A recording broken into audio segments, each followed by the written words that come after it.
Une étape importante vient d'être franchie.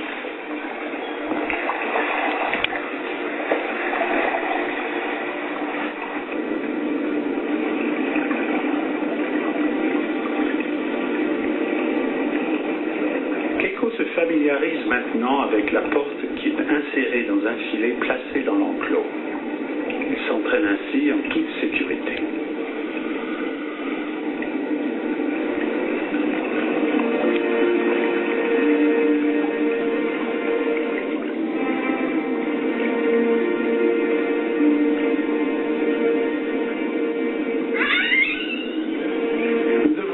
Des techniques pour apprendre à Keiko à survivre dans la nature. Mais sa sécurité doit toujours être assurée et il est nécessaire de garder sur lui un certain contrôle.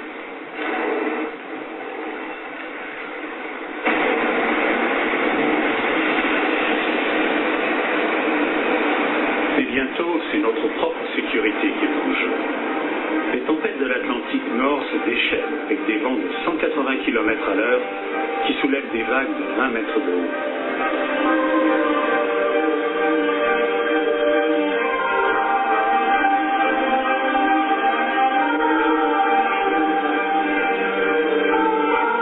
La tempête fait rage dans la baie pourtant protégée. Dans la nuit, une partie de l'enclos s'est cassée.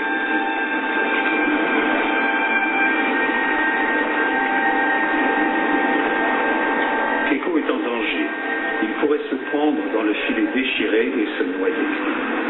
Nous l'isolons dans la partie intacte de l'enclos. Robin Friday, chef du projet, doit maintenir hors de danger non seulement un orque, mais toute une équipe. Blair, assure-toi qu'il y ait des couteaux bien affûtés à portée de main. Oui, j'en ai mis 2 ici et 2 là-bas. Des grands? Ok. Vérifie si on a des combinaisons étanches disponibles. Il faudra peut-être plonger pour couper le filet.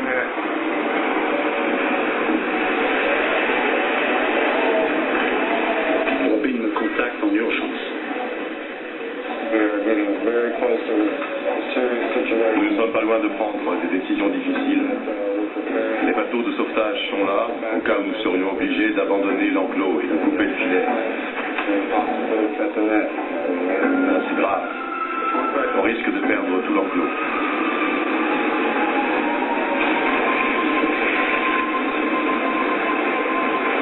Pour sauver l'enclos, l'équipe se débat dans des eaux à 4 degrés, malgré la fatigue et le danger.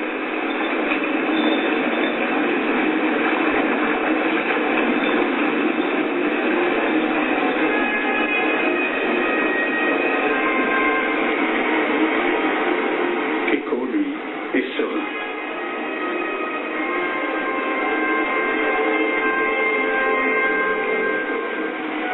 La tempête se calme enfin, mais les réparations de l'enclos ne seront pas suffisantes. Nous devons fermer la baie plus vite que prévu. Nous allons au port de Westmeniar où nous demandons l'aide des pêcheurs. Leur expérience nous est précieuse pour fabriquer le filet qui fermera la baie.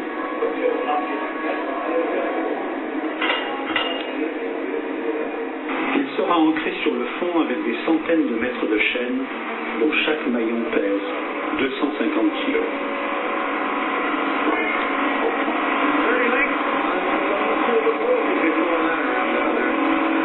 La chaîne est remorquée jusqu'à la baie, puis descendue à 10 mètres de fond.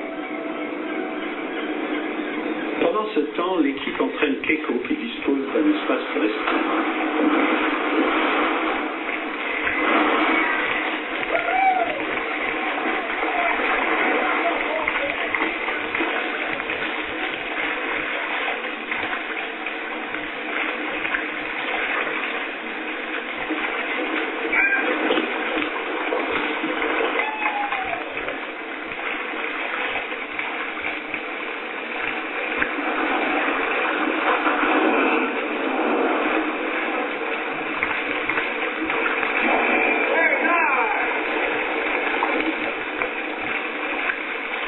Un plaisir de travailler avec Keiko.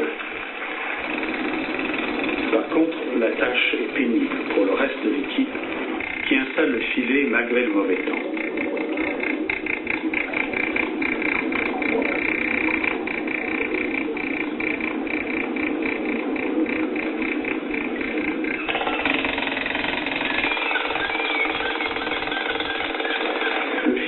empêcher Keiko de sortir de la baie, mais surtout, il doit résister aux colères de l'océan. Nous pensons avoir trouvé une technique satisfaisante pour le fixer. Les 285 mètres de filet, soutenus par 200 flotteurs, sont mis en place. Il ne reste plus qu'à sécuriser l'installation.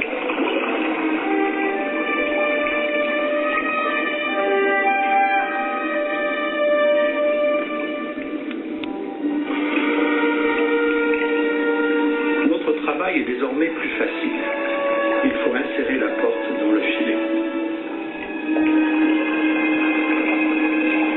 Elle s'ouvrira bientôt vers le large, offrant à Keiko sa liberté.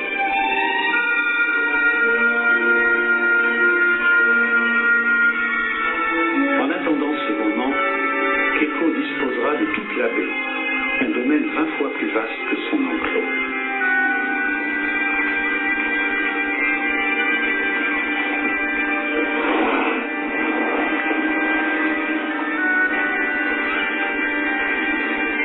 Le sens principal des orques est la perception des sons. Pour maintenir le lien avec Keiko dans la baie, et plus tard dans l'océan, nous utilisons un signal sonore émis par un transducteur. Ce signal lui indique qu'il doit revenir vers son entraîneur, comme le fait le claquement de la perche sur l'eau.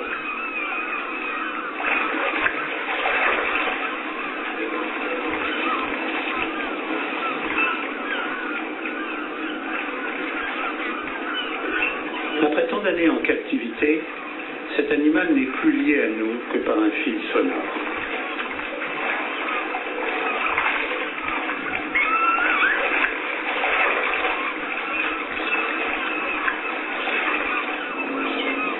Nous nous préparons à laisser Keiko sortir dans la baie, mais l'enclos doit quand même être réparé. Il pourra servir à l'isoler en cas de besoin.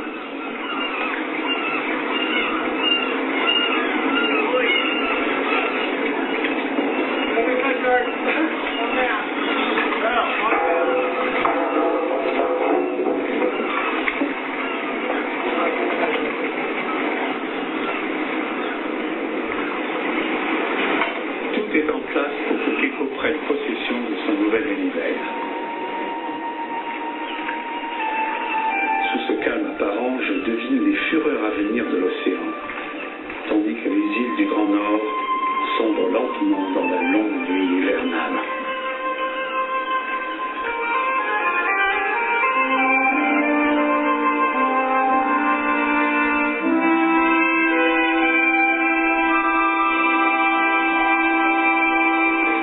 C'est Noël.